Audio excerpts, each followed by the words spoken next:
sebagai seorang muslim bukan hanya pribadi menjadi salih, tetapi menjadi muslih. Kalau hanya salih, Masya Allah, maka sesungguhnya ujiannya, musibahnya, ujiannya tidaklah banyak, rintangannya tidak banyak.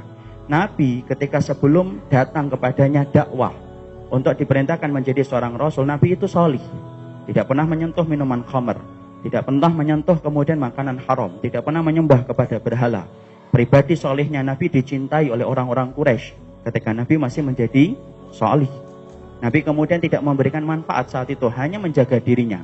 Tapi ketika turun dakwah, memerintahkan Nabi, turun kepadanya ayat, memerintahkan Nabi untuk kemudian berdakwah, mengingatkan kesalahan manusia, menahan manusia dari jalan-jalan menuju ke neraka. Rasulullah berubah dari pribadi salih menjadi pribadi muslih.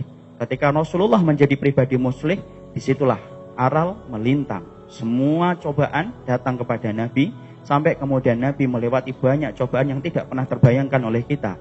Ketika Nabi berubah dari statusnya yang salih menjadi statusnya menjadi muslih bagi keadaan di sekitar. Tapi itulah Islam, tidak bisa ditawar. Kita tidak akan pernah disebut oleh Allah sebagai khairu ummatin sampai kemudian kita betul-betul memberikan manfaat kepada sekitar kita.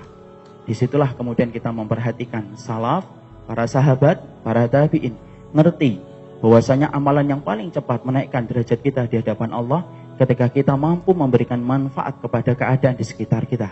Jangan hanya menjadi salih, karena Allah tidak mencari orang yang hanya salih.